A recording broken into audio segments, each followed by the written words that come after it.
Shalom. Tahu nggak saudara tadi sebenarnya kita lagi masuk dalam peperangan.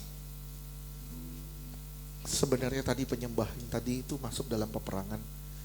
Saya ngelihat ada banyak kelelawar mau menyerang bangsa ini, mau menyerang kita juga. Tapi ketika masuk penyembahan, nggak tahu semuanya pada jatuh, semuanya pada rontok. Percaya nggak saudara? Kalau Tuhan bersama kita, kita lebih dari seorang pemenang. Tuhan bukan menjadikan kita hanya sebagai orang percaya, tapi Tuhan menjadikan kita lebih dari pemenang. Amin. Percayalah kalau Tuhan itu hidup, Tuhan itu bergerak di dalam saudara dan saya. Oleh sebab itu saudara pun harus hidup. Hari ini kita masih bahas bagian ketiga dari akankah orang mati berjalan. Sebenarnya hari ini saya mau membahas bab 3, yaitu orang yang tidak memiliki tujuan adalah orang yang mengalami kematian rohani. Minggu lalu kita udah bahas kalau saudara nggak punya tujuan, kalau tujuan saudara hanya makan, minum, kawin, mengawin, saya bilang engkau adalah orang hidup, engkau adalah orang mati yang berjalan. Kalau engkau tidak getol cari Tuhan, tidak sungguh-sungguh ngikut Tuhan, engkau adalah orang hidup, ada orang mati yang berjalan.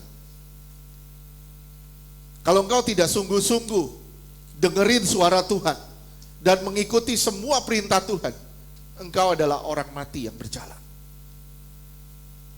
Kalau engkau nggak tahu tujuan hidupmu, kenapa engkau ada di dunia, engkau nggak akan pernah ngotot cari Tuhan. Saya rindu, benar-benar Tuhan rindu saudara benar-benar cari Tuhan. Supaya apa? Supaya saudara menjadi jemaat yang kuat. Kenapa? Karena saya tahu ini akan banyak badai di depan. Hidup kita gak lepas dari yang namanya badai. Tapi permasalahannya bukan badainya, tapi menang atau kalah di tengah badai itu. Itu permasalahannya. Saudaraku yang dikasihi Tuhan, sekali lagi Tuhan pernah nyuruh saya buat buku Akankah Orang Mati Berjalan. Jadi hari ini saya khotbahkan, nanti mungkin sekali lagi saya bilang nanti akan formatnya bentuknya buku. Bukan seperti ketikan biasa, formatnya adalah buku. Tapi kita share-nya di web, di internet. Kita nggak masuk ke percetakan. Kenapa? Karena terlalu lama dan hanya terbatas orang-orang yang mampu membeli. Tapi kita main di internet aja biar semua orang bisa terjangkau. Oke saudara, kita masuk dalam bahasan. Mungkin saya mengulang sedikit yang minggu lalu di Wahyu 3 ayat 1 sampai 3.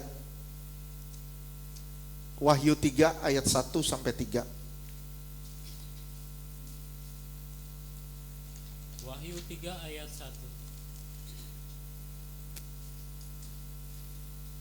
Iya.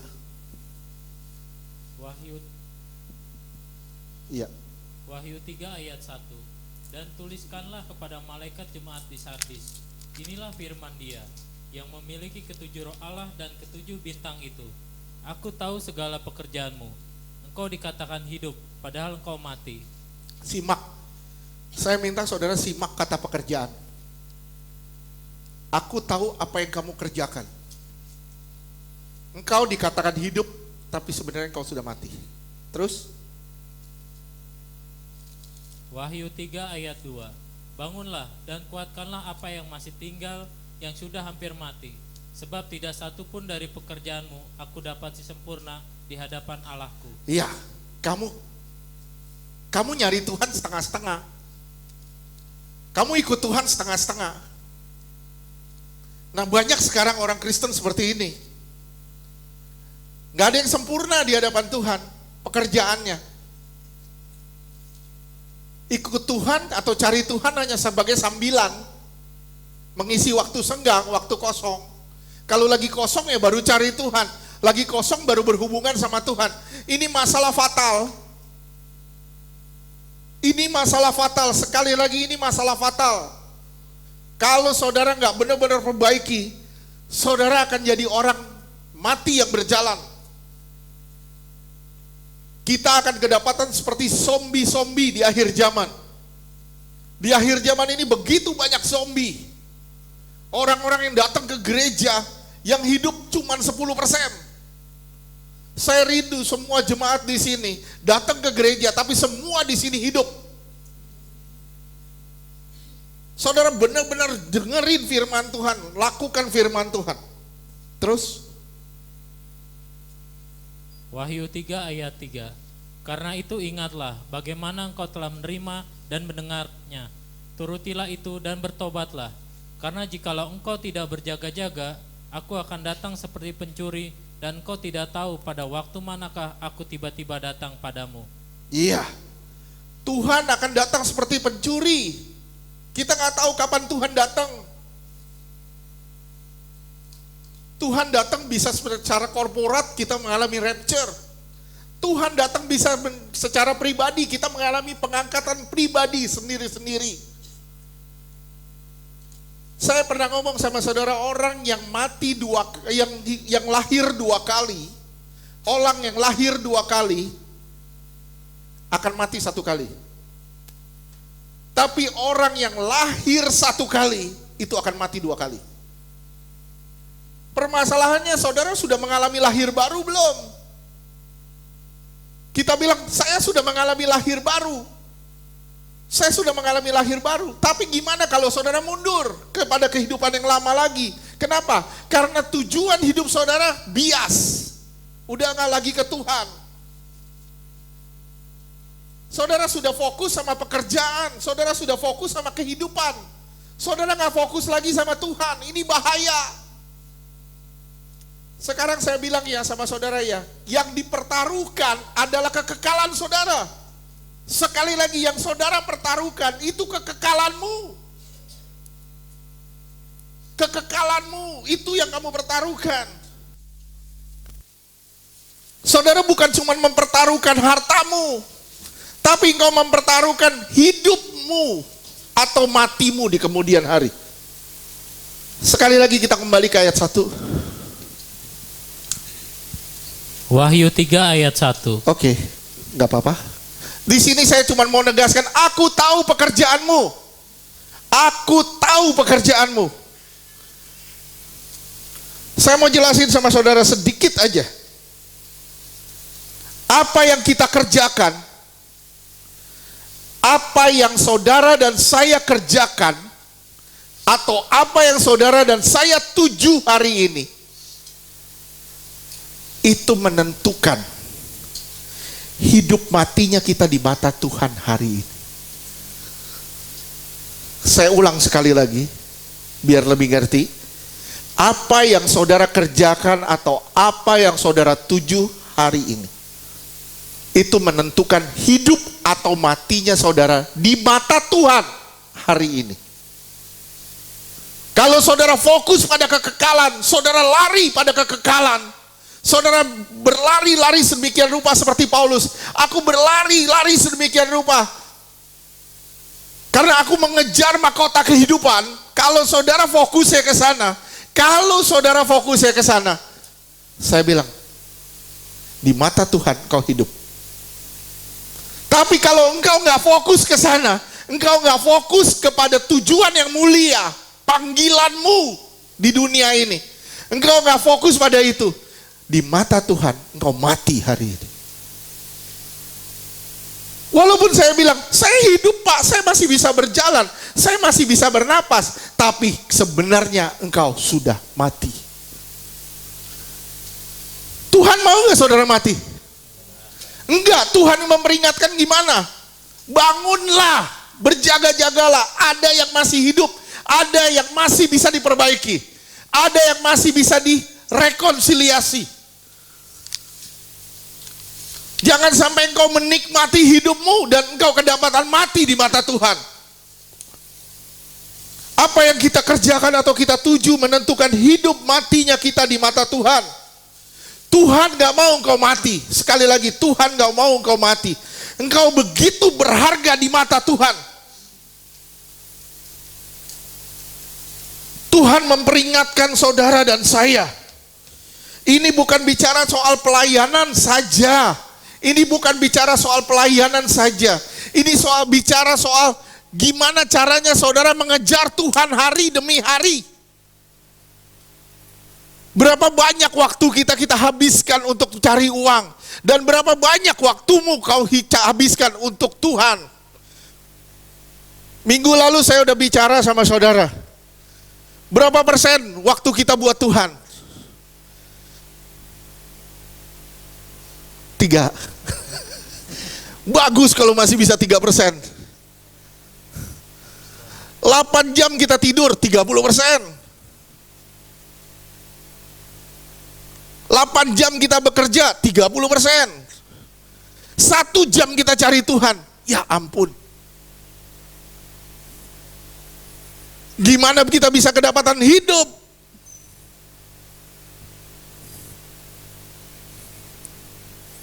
Yang terpenting adalah hubungan saudara dengan Tuhan. Hubunganmu dapat mempengaruhi apa yang kau kerjakan hari ini. Sekali lagi, hubunganmu dapat mempengaruhi apa yang kau kerjakan hari ini. Apakah kau keluar dari jalur Tuhan? Apakah engkau tetap di jalur Tuhan? Firman ini bukan bicara soal pelayanan tapi bisa soal pelayanan. Kenapa? Karena engkau dipanggil untuk menjadi hamba. Sekali lagi saya bilang, engkau dipanggil untuk menjadi hamba. Engkau dipanggil untuk melayani dia. Tapi Pak, saya belum pelayanan. Semua harus pelayanan. Semua harus melayani. Gimana Pak caranya? Minimal engkau jadi teladan buat orang-orang di sekitarmu. Orang akan melihat betapa mulianya Allah yang hidup di dalammu. Betapa berharganya Tuhan itu yang ada di dalammu. Ini yang Tuhan mau. Saudaraku, simak ya. Pelayanan itu pengabdian. Mengabdi sama Tuhan.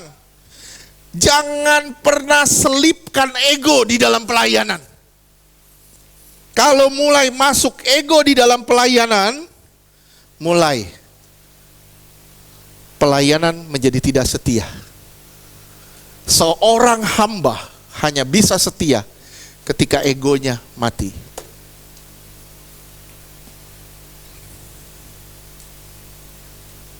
Contoh, saya bekerja di satu perusahaan. Bos saya bawelnya luar biasa. Bos saya bawelnya luar biasa. Gimana cara saya mematikan ego? Gimana cara saya mematikan ego? Saya fokus pada gajian. Betul gak sih? Betul gak? Bodoh amat lu mau ngomong apa, bodoh amat lu bawel, gak apa-apa. Yang penting gua gajian. Betul gak? Betul ya yang kerja nih. Saya yakin bosnya pada bawel nih.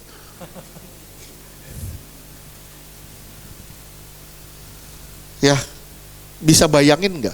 Bos kita bawel, karena dia gaji kita bisa setia. Allah kita baik, tapi kita nggak nganggep dia. Kenapa? Karena kita nggak terima gaji di dunia dari Tuhan. Kenapa bisa begitu? Karena engkau belum fokus pada kekekalan. Sekali lagi saya bilang, kenapa engkau bisa begitu? Karena engkau belum fokus pada kekekalan. Kalau engkau fokus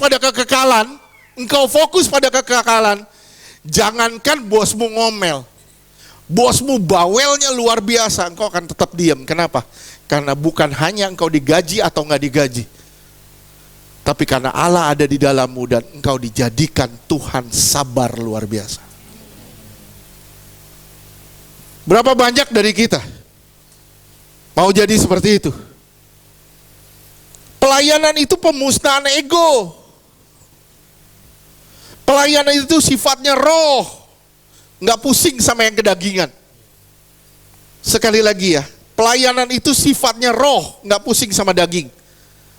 Lihat saudara, aku tahu apa yang kamu kerjakan. Sepertinya kamu hidup, sepertinya kamu melayani, sepertinya kamu ibadah, sepertinya kamu rajin, sepertinya kamu rajin beribadah, sepertinya kamu rajin memberi persembahan. Tapi sesungguhnya kamu sudah mati. Aduh, bahaya. Pelayanan. Saya nggak ngomong soal pelayanan toh ya. Kita semua pelayanan. Kenapa? Karena kita dipanggil sebagai hamba. Cobalah selipin pelayanan, selipin ego di dalam pelayanan. Engkau akan cepat tersinggung. Wah, gue lari. Kenapa? Dia nyakitin gue. Gue lebih baik yang datang. Selipinlah ego di situ. Engkau akan tersinggung. Dan kau tidak pernah akan jadi orang yang setia. Selipinlah ego. Engkau tidak pernah akan jadi orang yang setia. Berikutnya, selipinlah ambisi. Kalau pelayanan diselipin ambisi, pelayanan akan jadi karir. Nggak ada bedanya dengan pekerjaan dunia. Sekali lagi, tidak ada bedanya dengan pekerjaan dunia. Kita punya jenjang-jenjang karir.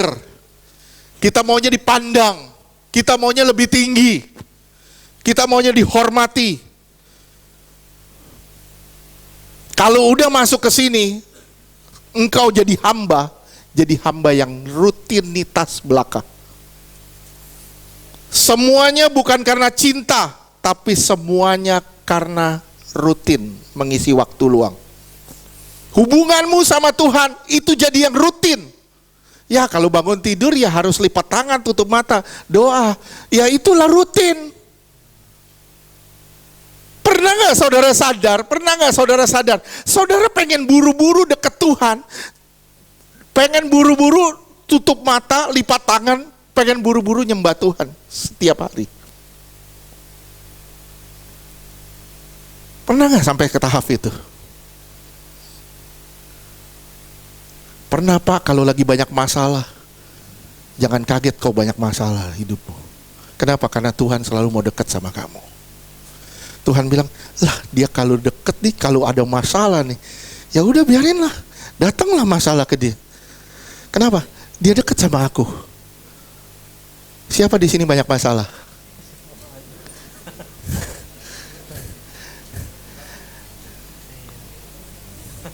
Tambah banyak masalah, tambah dekat. Tuhan bilang, nggak apa-apa, pakai aja masalah untuk membentuk dia.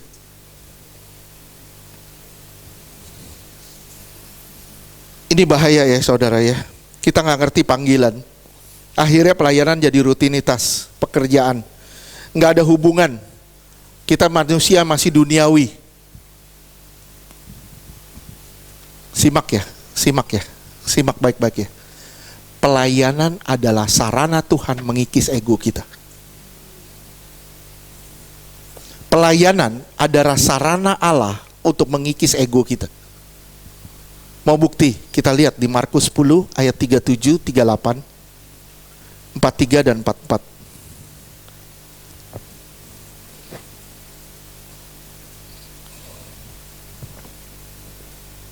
Markus 10, ya.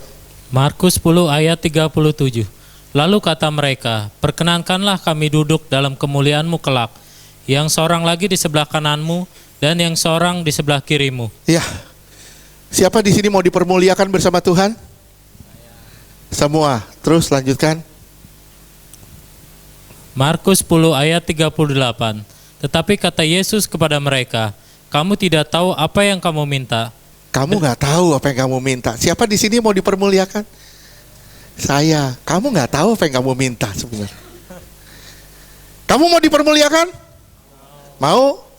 Lanjutkan. Dapatkah kamu meminum cawan yang harus kuminum? Mau nggak kamu menderita seperti aku menderita? Mau nggak? Terus? Dan dibaptis dengan baptisan yang harus kuterima. Mau gak kamu matiin daging seperti aku matiin daging? Mau nggak kamu matiin ego seperti aku matiin ego?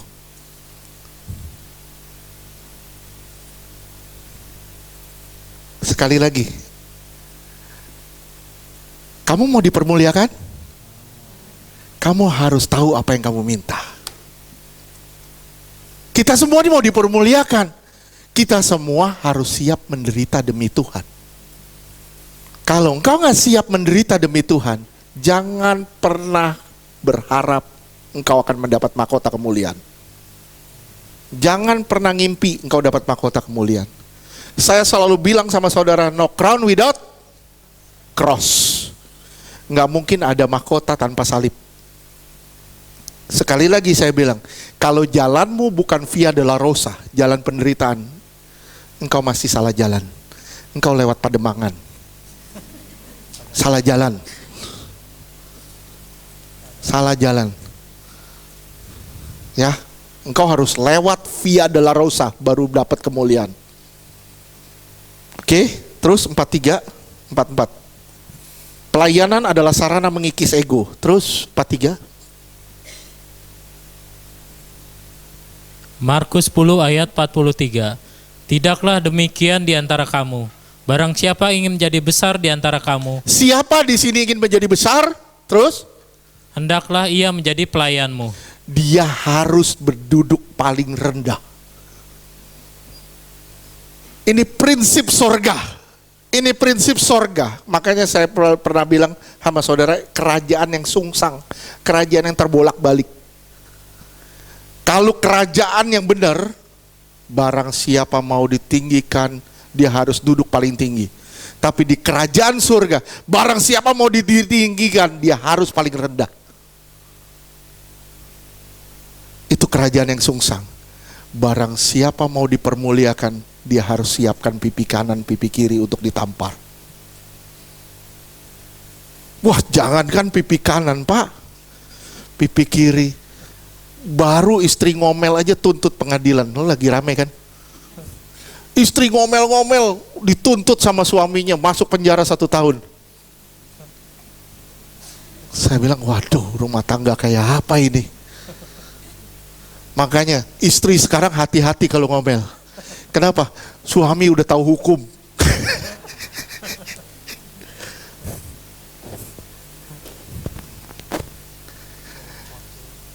Oke, terus 44.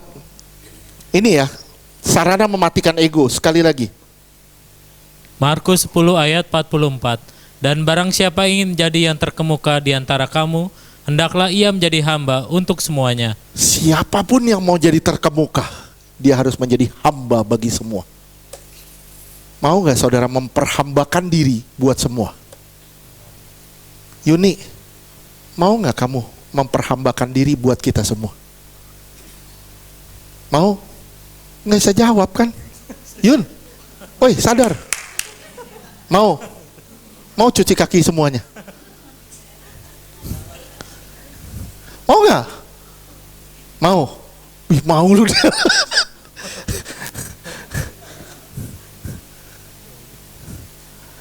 Berani nggak kita sampai ke tahap ini?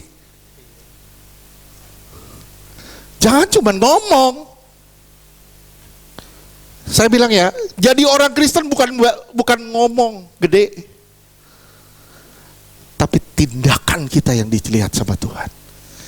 Sekali lagi, love is action, not acting. Tindakan yang benar kita. Bukan cuma acting kita. Acting gampang kita meniru acting Tuhan. Tiap kali malam Jumat Agung cuci kaki. Jemaat dicuciin kakinya. Bukan cuma itu. Cuci kaki itu setiap hari. Setiap hari. Gimana caranya Lia memperhambakan diri kepada Lina Bukit. Lina Bukit bilang, Lia ambilin gue minum. Oke, siap. Pokoknya kita mau jadi hamba. Kita saling tolong menolong satu dengan yang lain. Ya. Jangan menjadikan orang di kiri kanan kita hamba. Tapi memperhambakanlah diri kita kepada sesama kita. Ngerti gak sih maksudnya? Jangan semena-mena memperhambakan orang di kiri kanan kita, menjadikan mereka hamba, tapi jadikan diri kita hamba bagi semua. Itu yang Tuhan ingin rindukan, itu yang Tuhan inginkan. Ya, pelayanan adalah sarana mematikan ego. Orang yang tidak tahu maksud Tuhan menempatkannya di dunia akan terjebak dalam ego. Nggak ngotot cari Tuhan, nggak ngotot ikut Tuhan. Nggak ada totalitasnya. Kalau cuman sekedar kekristenan, kalau cuman sekedar sakit sembuh, masalah beres, saya bilang, you sampai Kristen tanda. Kristen tanda, bukan Kristen tujuan. Ya, setiap kali Yesus bikin mujizat, dia bilang itu tanda, bukan tujuan. Berapa banyak orang Kristen sekarang terjebak di dalam tanda, tapi nggak pernah cari tujuan. Ada KKR di sini ikut, mujizat di sini ikut, pergi ke sana, pergi ke sini, cari mujizat. Tapi dia sendiri tidak pernah mengalami mujizat.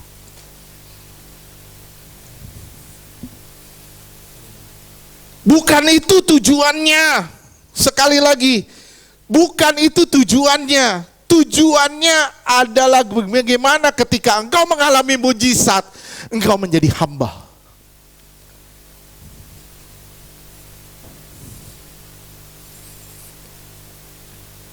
Simak ya, simak ya. Jangan menunggu kudus baru engkau pelayanan. Tapi melayani Tuhan, karena itu sarana pengudusan. Jangan pernah nunggu kudus, tunggu saya kudus baru saya melayani Tuhan. Dah. Tapi layani Tuhan, karena itulah sarana pengudusan. Di dalam pelayanan engkau akan digesek sama sesama. Tuhan akan lihat bagaimana cara engkau menangani dirimu. Kita habiskan banyak waktu sia-sia. Kita banyak habiskan waktu kita sia-sia tanpa sadar. Orang yang banyak sekali menghabiskan waktunya sia-sia, dialah orang yang membuang mahkota yang Tuhan siapkan buat dia. Tambah banyak waktumu kamu buang, tambah banyak waktumu kamu buang demi drakor, demi sinetron, demi tontonan-tontonan, demi gosip, demi hubungan, demi sosialita. Semakin banyak kamu habiskan waktumu di situ, saya bilang, semakin engkau membuang mahkota yang Tuhan siapkan bagimu. Jadi, manage waktumu baik-baik. Bagaimana caramu mengatur waktu itu?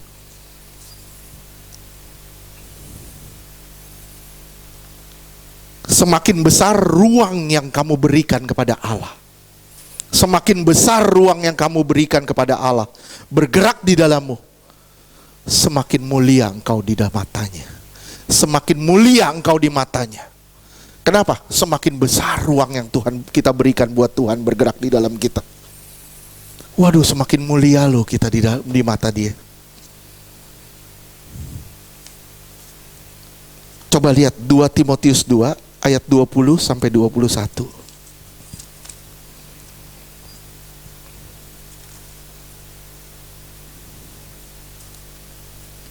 Dua Timotius 2 ayat 20. Dalam rumah yang besar bukan hanya terdapat perabot dari emas dan perak, melainkan juga dari kayu dan tanah. Yang pertama dipakai untuk maksud yang mulia, dan yang terakhir untuk maksud yang kurang mulia. Iya, terus 21. 2 Timotius 2 ayat 21.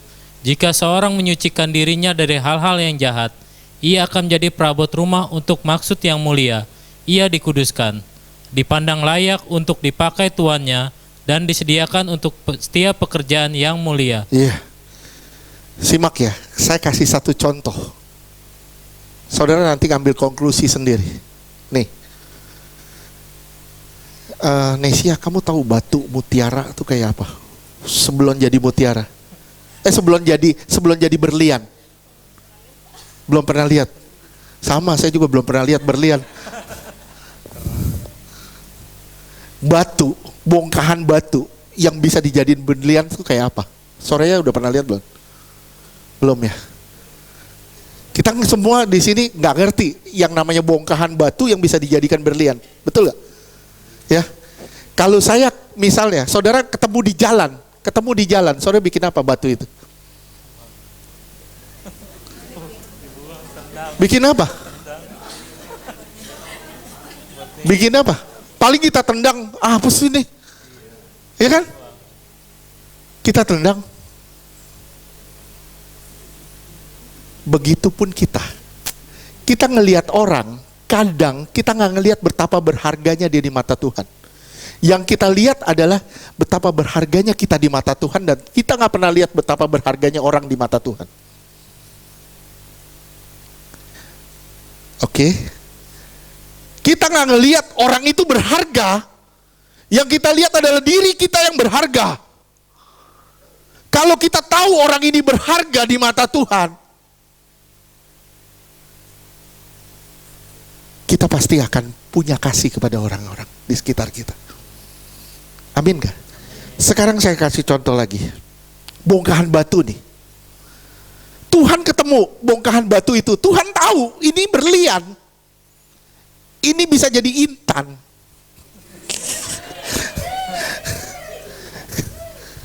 Ini bisa jadi intan, bisa jadi berlian. Ya. Gimana caranya? Tuhan tahu gimana caranya bisa jadi berlian. Media gimana caranya? Diambil kan nama Tuhan kan? Diambil, terus Tuhan bikin apa? Hah? Dibersihin terus? Digosok sama Tuhan. Betul gak? Digosok sampai mengkilap jadi berlian. Betul gak? Saya bilang sama saudara ya, simak dengar baik-baik ya. Yang menjadikan kau berharga di mata Tuhan adalah prosesnya. Berapa banyak dari kita mau diproses? Amin.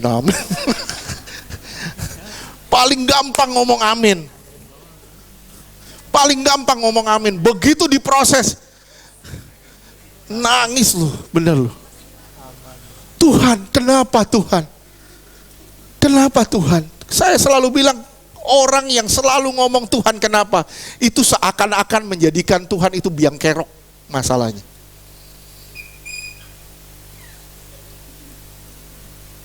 Sampai sini ngerti gak? Soalnya ketemu nih, batu nih. Ini gak ada, waduh, jelek ya batunya, jelek. Batunya jelek. Tapi saudara tahu ini berlian. Saya ambil. So gosok sampai jadi. Yang menjadikan kau berharga adalah prosesmu di mata Tuhan. Ketika engkau siap dibentuk, siap diproses sama Tuhan, dibentuk terus, digosok terus. Aduh, sakit. Tuhan ngelihat lemahnya di mana nih? Wah, lemahnya di mana nih? Oh, Pak Adi lemahnya di ini nih, disakitin orang nih. Pasti dia ngamuk nih. Pak Adi nih. Tuhan izinkan itu terjadi. Sakitin dia. Tuhan izinkan. Supaya apa? Sampai dia ketemu konklusinya. Sampai dia ketemu, oh ternyata saya harus berdamai, ternyata saya harus mengampuni, ternyata saya harus memberikan pipi saya yang sebelahnya. Waduh, diproses. Begitu Pak Adi diproses, disakitin orang, dia bilang, udah gak sakit.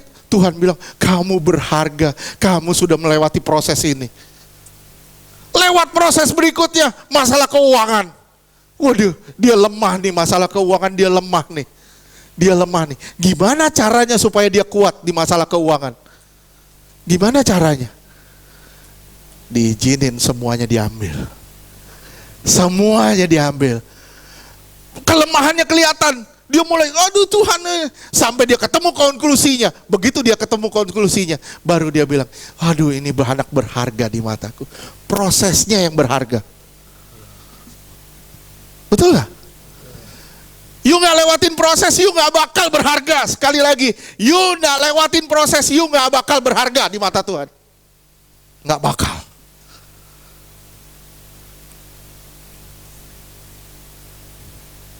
Waduh Pak, anak saya bandelnya luar biasa. Anak saya Pak, bener-bener, waduh, bener-bener makan hati saya. Saya bilang, anakmu kanibal. Anak saya ngelawan terus. Itu prosesmu, nikmati prosesmu. Kenapa?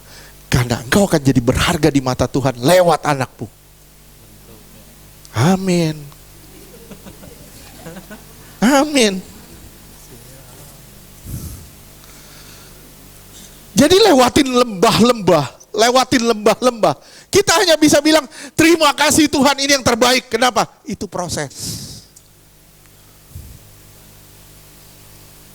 Ya. Mama mertua saya pernah kasih lihat saya batu. Bongkahan batu, dia bilang gini, ini emas loh. Saya bilang, saya sampai ngeliat gini. Ya iyalah, kalau emas gini gue gak bakal beli. Ini emas loh, bisa jadi emas. Saya bilang, lah iyalah kayak begini.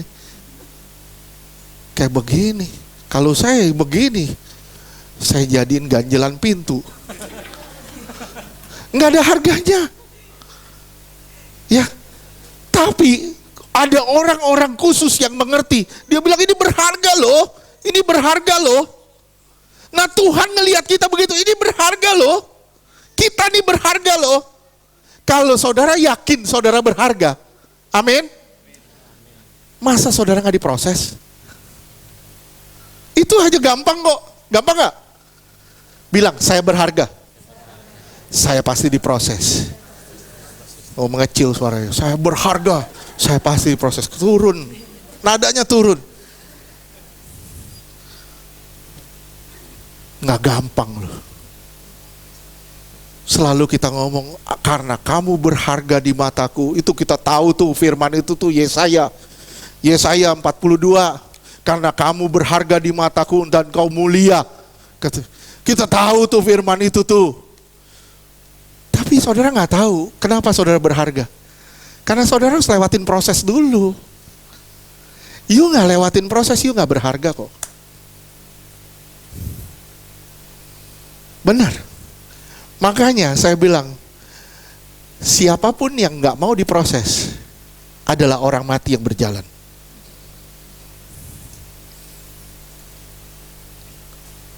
Seringkali kita menutup ego kita dengan hal-hal yang berbau rohani.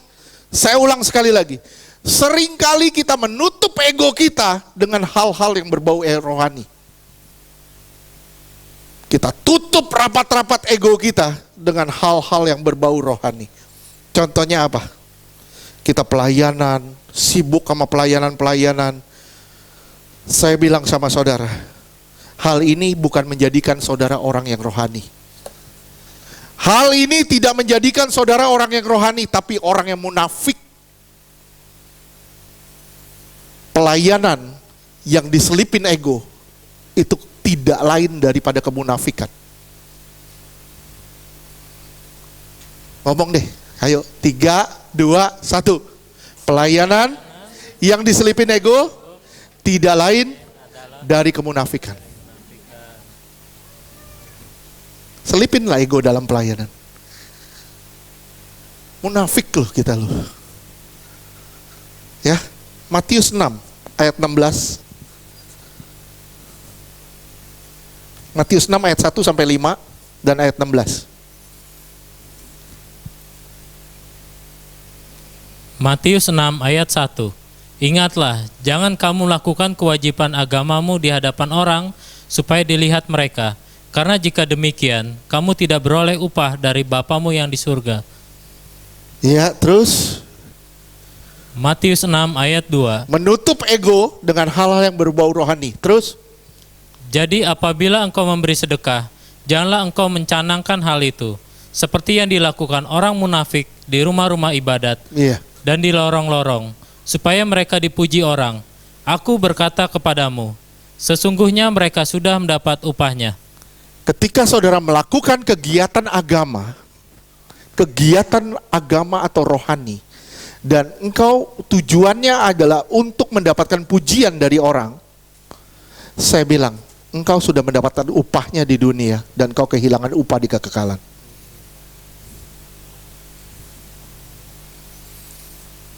Oke, terus lanjutkan.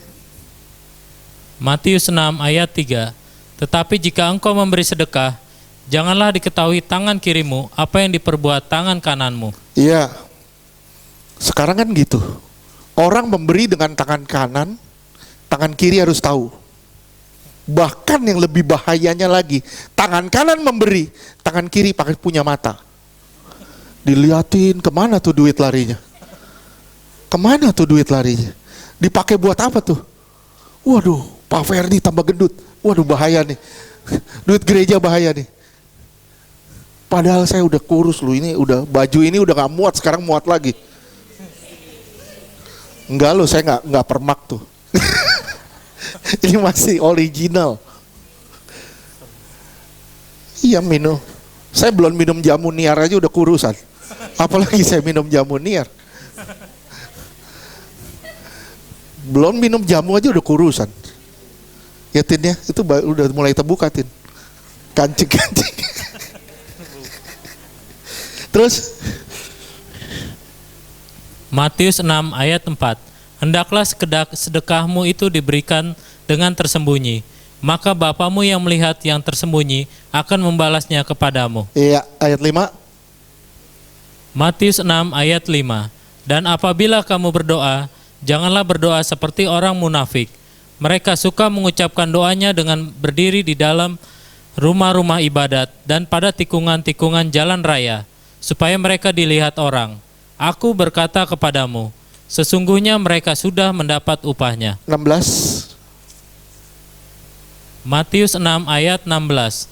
Dan apabila kamu berpuasa, janganlah muram mukamu seperti orang munafik. Mereka mengubah air mukanya supaya orang melihat bahwa mereka sedang berpuasa. Aku berkata kepadamu, sesungguhnya mereka sudah mendapat upahnya. Iya, ketika kita melakukan kegiatan agama, supaya orang lain melihat kita rohani, sesungguhnya kita sedang menyelipkan, membungkus ego kita di balik kegiatan-kegiatan yang rohani. Itu tidak membuat kita rohani, tapi membuat kita munafik. Ya, berapa banyak hari ini, bukan saya ngomong, tapi Tuhan yang ngomong. Tuhan yang ngomong sama saya. Tuhan pernah ngomong gini, banyak orang berdiri di mimbar, melayani Tuhan, tapi tidak punya hubungan lagi dengan Tuhan. Nggak ada koneksi lagi dengan Tuhan. Hubungannya sudah putus dengan Tuhan. Kenapa? Mereka masih melayani, mereka masih aktif, dan mereka masih melakukan mujizat. Tapi Tuhan bilang apa? Pergilah kamu, aku tidak mengenal kamu. Aku telah bernubuat demi namamu, aku telah mengusir setan demi namamu, aku telah melakukan menyembuhkan orang sakit demi namamu, tapi Tuhan berkata kepadamu, pergilah kamu, karena kamu tidak bisa dinikmati sama Tuhan. Pergi kamu, karena Tuhan tidak bisa menikmati kamu. Tuhan bisa menikmati kamu kapan? Ketika engkau lagi diproses sama Tuhan dan engkau mendekat sama Tuhan. Tuhan di situ, Tuhan bisa menikmati engkau. Tuhan bisa menikmati Yakub kapan? Ketika dia bergelut dengan Tuhan dan dia menang. Tuhan bisa menikmati Abraham kapan? Ketika dia mau menyerahkan anaknya yang tunggal di atas mezbah. Saudara perhatiin perkataan ini. Tuhan bisa menikmatimu kapan? Ketika engkau menyerahkan hidupmu di altar Tuhan. Menjadi korban buat kemuliaan nama Tuhan. Di situ saatnya Tuhan dipermuliakan. Amin. Pelayanan bukan hanya untuk mengisi waktu senggang, pasti berujung dengan kekecewaan. Karena pada dasarnya masih daging, masih pura-pura rohani. Jangan seperti itu. Kita harus benar-benar jadi orang yang rohani. Kalau saudara masih tersinggungan, saya bilang, you masih pura-pura rohani.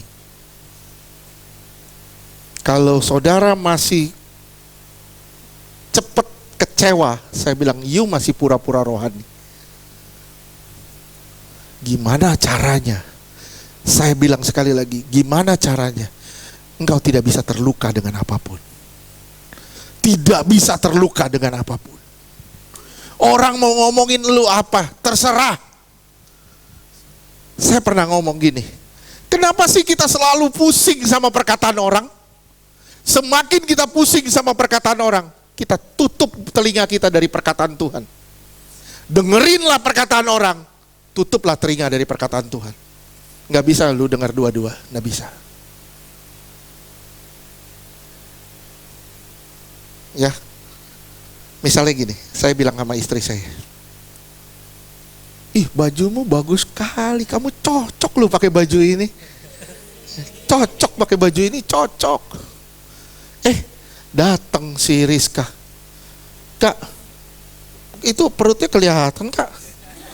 Enggak, jangan, lu udah kurus. Kak, itu perutnya kelihatan Kak? Dia gak dengerin perkataan saya lagi, yang saya bilang bagus. Dia mulai ngaca. Kenapa? Karena kita terbiasa dengan perkataan negatif. Betul gak?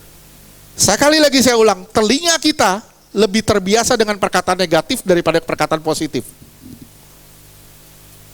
Ya, saya bilang sama si Lia misalnya, ih Lia, sepatumu itu sepatu musim hujan. Tapi cocok dia, iya kan? Kita selalu pusing. Masa sih saya nggak pakai lagi deh? Kenapa? Ini musim banjir, pakai. Saya nggak pakai lagi. Enggak, jangan gitu. Kalau Tuhan bilang engkau bagus, pakai itu, pakailah. Walaupun orang melihat engkau aneh, tapi kalau Tuhan udah bilang bagus, pakailah. Ya, makanya, saya kasih tanda kutip ya, Lihat, saudara ada dewa, maaf, itu ada patung orang Yunani, digambarkan perempuan yang telanjang. Betul gak? Betul? Digambarkan perempuan yang telanjang dada. Kenapa? Kenapa begitu perempuan telanjang dada? Karena perempuan selalu melihat penampilan. Akhirnya dia punya baju banyak, dia gak pakai baju. Paham gak maknanya? Maknanya doang, saya cuma ngomong maknanya doang. Semakin banyak bajumu, semakin bingung kau pakai yang mana. Coba saudara punya 3 style doang. Senin sampai Rebo, udah itu aja. Senin, Selasa, baju ini. Rebo, Kemis, baju ini. Kemis, Jumat, Sabtu, baju ini. Minggu pakai apa Pak? Minggu gak pakai baju. Gak usah bingung. Coba kalau punya 3 style, udah itu aja. Kalau ditanya orang, lu baju lu itu aja. Gue beli lusinan.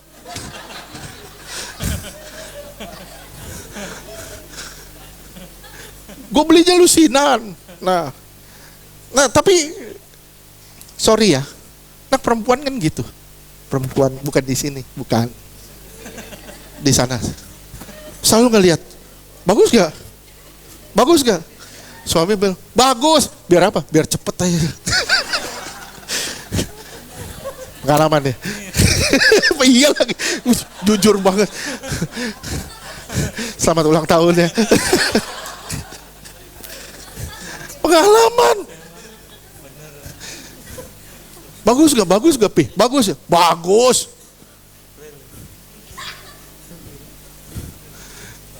Supaya cepet aja. Suami harus jujur loh. Ya. Saya sama istri saya jujur. Bagus gak Fer? Wah cakep. Lu mau pakai apa juga cakep. Itu jujur. Lu pakai baju tidur aja dasar, lu cakep. Ini jujur.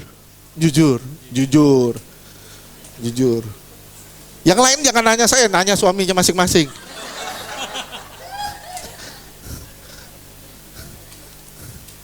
Jujur ya saya.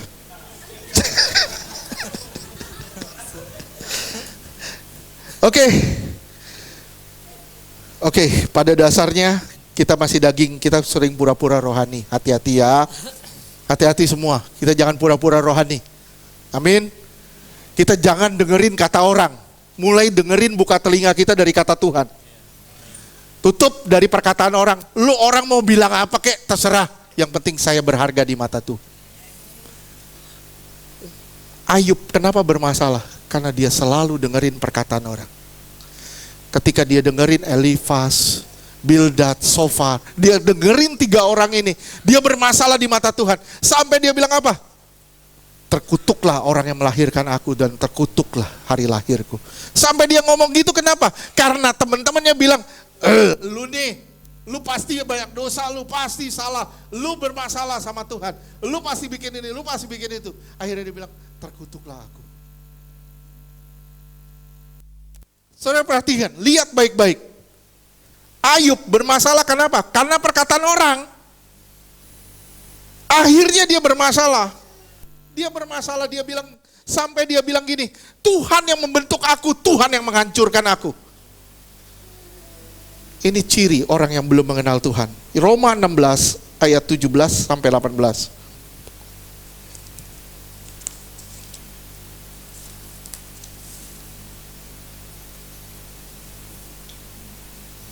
Aduh, udah jam 1 nih. Roma 16. 17 dan 18. Roma 16 ayat 17. Tetapi aku menasihatkan kamu, saudara-saudara, supaya kamu waspada terhadap mereka yang bertentangan dengan pengajaran yang telah kamu terima, menimbulkan perpecahan dan godaan. Sebab itu hindarilah mereka. Ya, hati-hati dengan pengajaran-pengajaran palsu. Di akhir zaman ini banyak pengajaran palsu yang menawarkan berkat-berkat. Sakit sembuh, masalah beres, semua selesai. Tapi tidak menjadikanmu rohani. Sekali lagi, itu bukan tujuan. Itu tanda. Terus, 18. Roma 16 ayat 18. Sebab orang-orang demikian tidak melayani Kristus, Tuhan kita, tetapi melayani perut mereka sendiri. Dan dengan kata-kata mereka yang muluk-muluk dan bahasa mereka yang manis, mereka menipu orang-orang yang tulus hatinya. Iya, hati-hati ya, hati-hati. Kita nggak boleh orang yang jadi orang seperti ini, pura-pura rohani, pura-pura baik. Tapi kita kalau mau baik, itu natur kita karena ada Allah di dalam kita yang baik. Sekali lagi, kita jadi orang baik karena ada natur Allah di dalam kita yang baik. Amin. Ayo kita sama-sama berubah. Ini bahaya saudara. Tuhan bilang apa? Aku tahu pekerjaanmu. Apa yang kamu kerjakan di dunia, aku tahu, kata Tuhan. Kamu kedapatan mati. Kamu sebenarnya sudah mati walaupun kamu masih hidup sampai hari ini. Tuhan gak mau saudara mati. Tuhan mau saudara hidup. Oleh sebab itu, Yesaya 42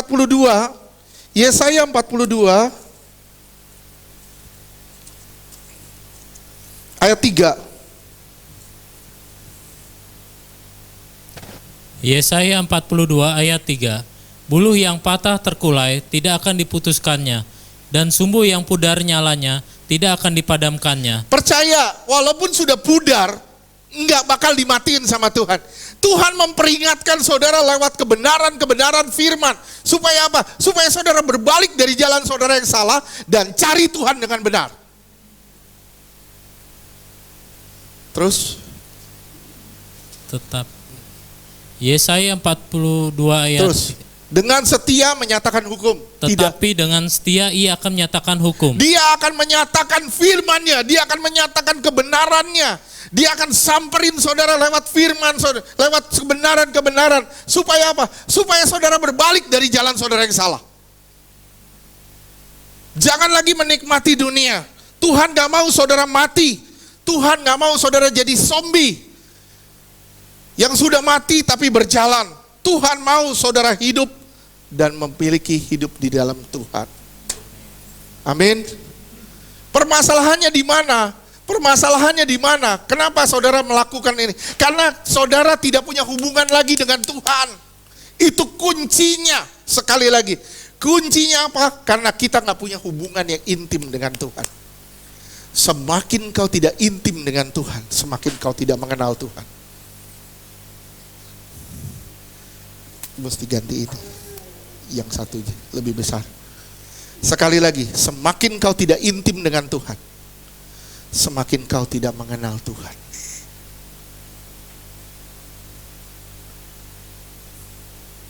Berapa banyak dari kita di sini benar-benar mengenal Tuhan? Thank you. Berapa banyak dari kita di sini sudah benar-benar mengenal Tuhan? Nggak ada yang berani ngomong. Berapa banyak dari kita di sini benar-benar sudah intim sama Tuhan?